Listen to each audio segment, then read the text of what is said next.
NCIB ಟೈಮ್ಸ್ಗೆ ಸ್ವಾಗತ. ನಾನು ದರ್ಶನ್ ಹುಣಸೂರು. ಕಲ್ಯಾಣ ಕರ್ನಾಟಕ ಉತ್ಸವ ದಿನಾಚರಣೆ ಹಿನ್ನೆಲೆಯಲ್ಲಿ ಕಲಬುರಗಿ ನಗರದ ಸರ್ದಾರ್ ವಲ್ಲಭಭಾಯ್ ಪಟೇಲ್ ವೃತ್ತದಲ್ಲಿನ ಸರ್ದಾರ್ ಪಟೇಲರ ಪುತ್ಥಳಿಗೆ ಮುಖ್ಯಮಂತ್ರಿ ಸಿದ್ದರಾಮಯ್ಯ ಅವರು ಮಾಲಾರ್ಪಣೆಯನ್ನು ಮಾಡಿದರು.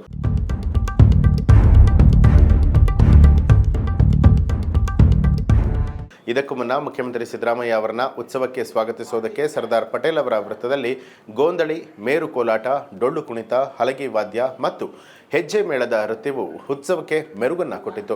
ಈ ಸಂದರ್ಭದಲ್ಲಿ ಸಚಿವರಾದ ಕೆಜೆ ಜಾರ್ಜ್, ಭೈರತಿ ಸುರೇಶ್, ಮುನಿಯಪ್ಪ, ಪ್ರಿಯಾಂಕ್ ಖರ್ಗೆ, ಕೆಕೆಆರ್ಡಿಬಿ ಅಧ್ಯಕ್ಷ ಡಾಕ್ಟರ್ ಅಜಯ್ ಸಿಂಗ್, ಮುಖ್ಯಮಂತ್ರಿ ಸಲಹೆಗಾರ ಶಾಸಕ ಬಿಆರ್ ಪಾಟೀಲ್, ಎಂವೈ ಪಾಟೀಲ್, ವಿಧಾನ ಪರಿಷತ್ ಸದಸ್ಯ ಶಶಿಲ್ ನಮೋಶಿ, ಕಲಬುರಗಿ ಲೋಕಸಭಾ ಸದಸ್ಯರಾದ ರಾಧಾಕೃಷ್ಣ ದೊಡ್ಡಮನಿ, ಜಿಲ್ಲಾಧಿಕಾರಿ ಫೌಜಿಯಾ ತರನ್ನುಮಾ ಸೇರಿದಂತೆ ಜಿಲ್ಲಾ ಮಟ್ಟದ ಅಧಿಕಾರಿಗಳು ಹಾಜರಾಗಿದ್ದರು.